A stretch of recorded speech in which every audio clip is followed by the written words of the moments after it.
Hello friends, welcome back to my channel Bongjoyshree. তো কেমন আছো তোমরা সবাই? আশা করছি সবাই ভালো আছো। তো আমি বেশ কিছুদিন ধরে ভিডিও দিচ্ছি না এবং দেবও না। আমি চ্যানেলটা বিক্রি করার জন্য প্রস্তুত হয়ে গেছিলাম। তো এখন যেহেতু আমার চ্যানেলে একটা স্ট্রাইক বর্তমান, সেহেতু চ্যানেলটা বিক্রি আমি করতে পারিনি। তো যাই হোক, আমি সেই ব্যাপারে যাচ্ছি না, বাট আজকে একটা কথা বলার জন্যই আসলাম।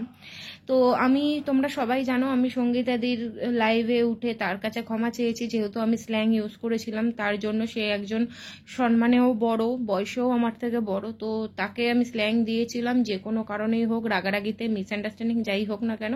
তো তার জন্য আমি দিদি ভাইয়ের কাছে ক্ষমা চেয়ে নিয়েছিলাম। তো আজকে সেই জায়গা থেকে দাঁড়িয়েই আমি একটা কথাই দিদিভাইকে বলতে চাই যে ম্যাডাম, দূর থেকে নয়, প্লিজ এবার আপনি মাঠে নামুন। এবার প্লিজ আপনি ওই মেয়ে ওই ছেলের বাড়িতে গিয়ে রিমির পাশে দাঁড়ান। কারণ এভাবে আজকে মেয়েটার সত্যি আজকে পিঙ্কি কাকিমার অবস্থাটা প্লিজ একটু ভাবুন ম্যাডাম। ওই মহিলাটা না এরকম করে ফেলে। আমি জানি কাকিমা আপনাকে নিয়ে অনেক কথা বলেছে, কিন্তু আপনি একবার ওনার অবস্থাটা ভাবুন। আজকে সে মেয়েকে ভালো রাখার জন্য এসি, তারপরে ওয়াশিং মেশিন, কম তো খরচ না, ওনার একার রোজগারের ওপর দিয়ে উনি চালাচ্ছে। তারপরে ওনার স্বামী ওনাকে কোনো খরচ দিচ্ছে না, ওনার নিজের একটা খরচ, দুটো বাচ্চা, ওনার ঘরে দুটো পোষ্য আছে, তাদের খরচ। তো ওই মহিলাটা না সব দিক থেকে শেষ হয়ে যাচ্ছে। আর তার মধ্যে দুদিন পর পর ওই কাকিমা এত ভালো রাখার চেষ্টা করছে মেয়েটাকে, সেইখানে 2 দিন পর পর এই ধরনের কেস হচ্ছে। 2 দিন পর পর মেয়েটাকে জানি না কার দোষ, তবে যতটুকু শুনতে পাচ্ছি যে ভিডিও করা নিয়ে অনেক কিছু নিয়ে অনেক রকম প্রবলেম। তো তার জন্য কথায় কথায় বেরিয়ে যা বা ডিভোর্স দে, এটা কিন্তু ঠিক নয় দে ভাই। আমি জানি আপনার অনেক ক্ষমতা, আপনি সত্যি ওদের রিমির পাশে দাঁড়াবেন, এবং আমি চাইবো আপনি প্লিজ এবার রাস্তায় নামুন। ওদেরকে এভাবে হবে না। কথায় কথায় একটা মেয়েকে ডিভোর্স দিয়ে দে। প্লিজ ম্যাডাম, আমি আপনাকে একটাই রিকোয়েস্ট করবো, আমি সত্যি এর মধ্যে থাকি না, আমি থাকতে চাই না, কিন্তু একটা কথাই বলবো, আজকে এই মাটা আর মেয়েটা রিমি পাল, পিঙ্কি পাল, এই দুটো মানুষের জীবন না ঠিক সেই বলবো না, একধারে খাদ, একদিকে হয়তো সমুদ্র, এরকম জায়গায় ঝুলছে।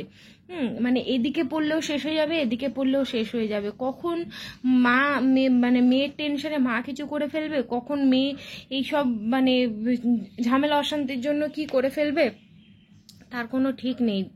প্লিজ ম্যাডাম, আপনি প্লিজ ওর পাশে গিয়ে দাঁড়ান, আপনি ওই স্পটে গিয়ে দাঁড়ান। এটা আমি আন্তরিকভাবে আপনাকে রিকোয়েস্ট করব। দেখুন, আজকে এত কন্ট্রোভার্সি ক্রিয়েটাররা ওদের জীবনে ঢুকে গিয়ে না এই অশান্তিগুলো হচ্ছে। আপনি প্লিজ আপনি ওই স্পটে গিয়ে মেয়েটির আর ওর মায়ের পাশে দাঁড়ান প্লিজ। ওরা যা করেছে সেটার জন্য আপনি সবাইকে ক্ষমা করে দেন, আপনি আমাকেও ক্ষমা করে দিয়েছেন। তো সেই জায়গা থেকে দাঁড়িয়ে পিঙ্কি কাকিমাকে, রিমিকে ক্ষমা করে দিয়ে আপনি ওদের পাশে দাঁড়ান প্লিজ। কারণ এভাবে চলতে পারে না, সবসময় একটা মেয়েকে এইভাবে মেন্টাল টর্চার কখনোই আমরা একটা মেয়ে হয়ে মেনে নিতে পারি না।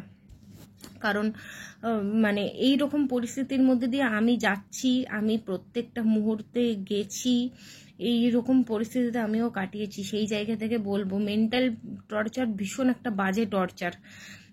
তো আমি এখনো তার মধ্যে দিয়েই যাচ্ছি। তো সেই জন্য আমি এসবের মধ্যে কোনো কিছুর মধ্যে ঢুকতে চাই না। শুধু একটাই ম্যাডামকে রিকোয়েস্ট, প্লিজ ম্যাডাম, আপনি এবার মাঠে নামুন, আপনি ওই ছেলেটার বাড়িতে গিয়ে আপনি হ্যান্ডেল করুন পুরো ব্যাপারটা। দূর থেকে হবে না, ওরা ভয় পায় না, এবং ওরা সত্যি রিমিকে শান্তি দেবে না, ওরা সেই মানুষ হয়তো নয়। তো আপনি প্লিজ একটু দেখুন। তো এটুকুই বলবো। তো সবাই ভালো থেকো, সুস্থ থেকো।